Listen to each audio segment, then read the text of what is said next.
अवधूत चिंतन श्री गुरुदेव दत्त श्री स्वामी समर्थ। नमस्कार, तुम्हा सर्वांचं आपल्या स्वामी शक्ती या चॅनल मध्ये मनापासून स्वागत आहे। स्वामी तुम्हा सर्वांच्या सर्व इच्छा पूर्ण करोत एवढीच स्वामींच्या चरणी प्रार्थना करते आणि आपल्या आजच्या या नवीन आणि सुंदर व्हिडिओला पुन्हा एकदा नव्याने सुरुवात करते। मग त्यांनो बघाच गुरुवार, खरं तर गुरुवार म्हटला की सगळ्या स्वामी भक्तांच्या आवडीचा दिवस, कारण हा आहे आपल्या गुरूंचा दिवस। गुरुवारचा दिवस हा गुरुबळ मजबूत करण्यासाठी, गुरुवारचा दिवस हा गुरूंना प्रसन्न करण्यासाठी, गुरुवारचा दिवस हा अखंड स्वरूपाने आपल्या जीवनात गुरूंची कृपा प्राप्त करून घेण्यासाठी हा दिवस अत्यंत महत्त्वाचा मानला जातो। आजच्या व्हिडिओमध्ये मी तुम्हाला याच गुरुवारी करावायचा एक सर्वात प्रभावी उपाय सांगणार आहे। कुठल्याही गुरुवारच्या दिवशी, अगदी आज तुम्ही हा व्हिडिओ बघितलाय तर आज करू शकतात, किंवा जर तुम्ही हा व्हिडिओ लेट बघितला उद्या परवा तर त्याच्या पुढचा जो कुठला गुरुवार येईल तर त्या गुरुवारी तुम्ही हा उपाय करू शकता। फक्त एक गुरुवारी तुम्हाला दिव्यात ही एक वस्तू घालायची आहे। एक गुरुवार हा उपाय करा, पुढचा गुरुवार येण्याच्या आत या उपायाचा चमत्कार पहा। इच्छित मनोकामना पूर्ण होण्यासाठी, आयुष्यातील सर्व संकटांचा नाश करण्यासाठी, जीवनात असणारी सर्व विघ्न दूर करण्यासाठी आणि आपल्या आयुष्यामध्ये अखंड स्वरूपाने गुरुबळ मजबूत करून घेण्यासाठी हा उपाय सर्वश्रेष्ठ आहे। त्या अगोदर मी तुम्हाला गुरुवारच्या काही छोट्या मोठ्या टिप्स सांगते। जर प्रत्येक कामामध्ये तुम्हाला विघ्न येत असेल, सतत कामात अडथळे येत असतील, कुठलंच काम पूर्णत्वास जात नसेल तर गुरुवारच्या दिवशी एका वाटीमध्ये हळद घ्यायची।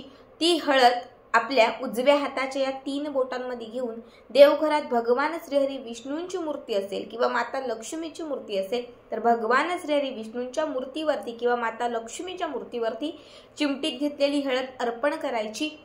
भगवान श्री विष्णूंवरती अर्पण केला असेल तर ओम नमो भगवते वासुदेवाय नमः हा मंत्र म्हणा, आणि लक्ष्मीच्या मूर्तीवरती अर्पण केले असेल तर ओम ह्रीम श्रीम महालक्ष्मी नमः हा मंत्र म्हणा।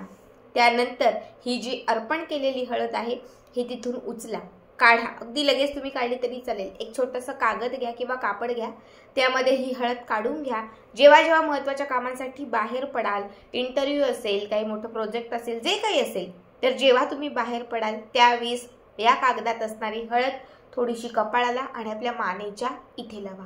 याने नेहमी यशाची प्राप्ती होईल। माता लक्ष्मी आणि भगवान श्री विष्णूंचा आशीर्वाद तुमच्या सोबत राहील।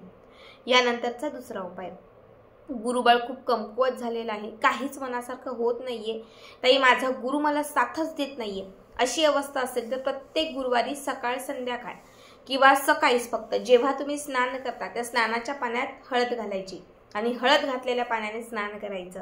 प्रत्येक गुरुवारी जर तुम्ही हळद मिश्रित पाण्याने जर स्नान केलं तर तुमचा गुरुबळ मजबूत होत जातो आणि तुमच्या आयुष्यामध्ये गुरूंची कृपा जी आहे ती नेहमीच तुम्हाला प्राप्त राहते।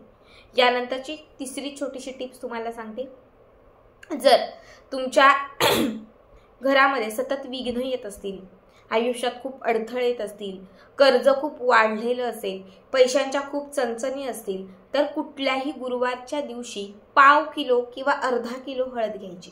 बाजारातून विकत पाव किंवा अर्धा किलो हळद घ्यायची आणि त्याच्यासोबत एक पाव किलोचा गुळाचा खडा घ्यायचा।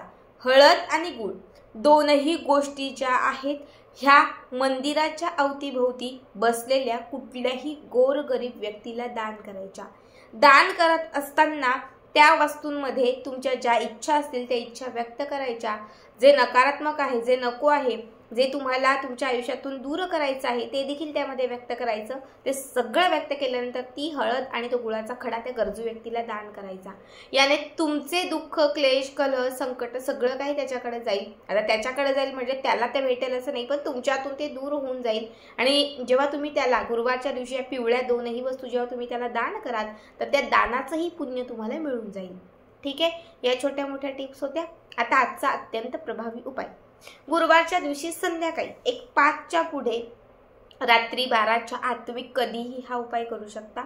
यासाठी तुम्हाला सगळ्यात महत्त्वाची जी गोष्ट लागणार आहे ती म्हणजे खडीसाखर। 7 खडीसाखरेचे छान खडे घ्यायचे, खूप मोठे नको, खूप छोटे नको, मध्यम आकाराचे असे 7 खडी साखरेचे खडे घ्यायचे. देवघराच्या समोर छान दिवा लावायचा, उदबत्ती लावायची, संध्याकाळची जी नित्य सेवा आहे ती करून घ्यायची आणि त्यानंतर हा उपाय करायचा. आता जे आपण खडीसाखरेचे खडे घेतलेले आहेत त्यातील पहिला खडा उजव्या हातात घ्यायचा. श्री स्वामी समर्थ महाराजांना आपली अडचण, दुःख किंवा जी काही इच्छा असेल तर ती सांगायची आणि त्यानंतर हा खडीसाखरेचा खडा जो आहे तो अभिमंत्रित करायचा. त्यासाठी महाराजांचं जे तारक मंत्र आहे, निशंक होई रे मना, निर्भय होई रे मना, हे संपूर्ण तारक मंत्र म्हणायचं. तारक मंत्र म्हटल्यानंतर हा खडीसाखरेचा जो खडा आहे हा देवघरात लावलेला जो दिवा आहे त्या दिव्यात अर्पण करायचा. पुन्हा दुसरा खडीसाखरेचा खडा घ्यायचा, इच्छा व्यक्त करायची, पुन्हा तारक मंत्राचं पठण करायचं आणि त्यानंतर पुन्हा हा खडीसाखरेचा खडा दिव्यात अर्पण करायचा. असे आपण घेतलेले जे काही 7 खडीसाखरेचे खडे आहेत, एक एक करत अभिमंत्रित करत सगळे खडीसाखरेचे खडे जे आहेत हे तुम्हाला त्या दिव्यात अर्पण करायचे आहेत. या दिव्यात वरून तेल, तूप जे घातलं असेल ते घालत राहा. रात्रभरात हे खडीसाखरेचे खडे विरघळले पाहिजेत. गुरुवारच्या रात्रीत म्हणजे अगदी उद्या तुम्ही उठाल आणि जेव्हा तुम्ही दिव्यामध्ये बघाल सगळे खडे विरघळलेले असतील किंवा सगळे खडे जर विरघळले तर समजून जा की तुमच्या आयुष्यातील सर्व संकट, क्लेश, कलह, दुःख, विघ्न, कर्ज सगळं आता दूर होईल आणि तुमच्या जीवनामध्ये अखंड गुरूंची कृपा राहील. श्री स्वामी समर्थ महाराजांचा आशीर्वाद राहील. बघा, खडीसाखर जी महाराजांच्या सेवेत खूप प्रभावी असते, खडीसाखर जी श्री स्वामी समर्थ महाराजांना विशेष प्रिय मानली जाते. जेव्हा तुम्ही खडीसाखर आपल्या हातात घेऊन अभिमंत्रित करून जेव्हा ती दिव्यात अर्पण कराल तेव्हा गुरुबळही मजबूत होईल. कारण खडीसाखरेचा संबंध हा शुक्राशी आहे, गुरुशी आहे, गुरुशी देखील आहे आणि त्यासोबत मंगळसोबत सुद्धा आहे. खडीसाखर ही 3ही ग्रहांशी निगडीत आहे.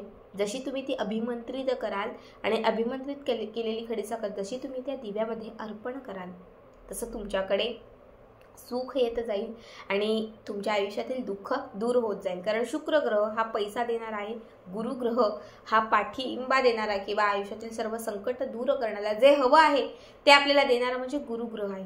आणि जर आपल्या आयुष्यामध्ये कसली दशा चालू असेल, काही त्रास होत असेल, काही विघ्न येणार असेल तर ते दूर करणारा मंगळ ग्रह आहे. जेव्हा तुम्ही गुरुवारच्या दिवशी हा उपाय कराल तेव्हा तुम्हाला 3ही ग्रहांचा लाभ होईल आणि त्यामुळे तुमच्या आयुष्यातील अडीअडचणी दूर होऊन श्री स्वामी समर्थ महाराजांचाही आशीर्वाद प्राप्त होईल. अत्यंत साधा सोपा उपाय आहे. तुम्ही प्रत्येक गुरुवारी देखील हा उपाय करू शकता. जसं आपण गुरुवारी खूप सेवा करतो तर त्या सेवांसोबत ॲड म्हणून ही सेवा करू शकता किंवा फक्त 1 गुरुवारच्या दिवशी 2 गुरुवार 3 गुरुवार तुम्हाला हवा आहे तर तुम्ही 6 गुरुवार देखील हा उपाय करू शकता. श्री स्वामी समर्थ. जय जय स्वामी समर्थ.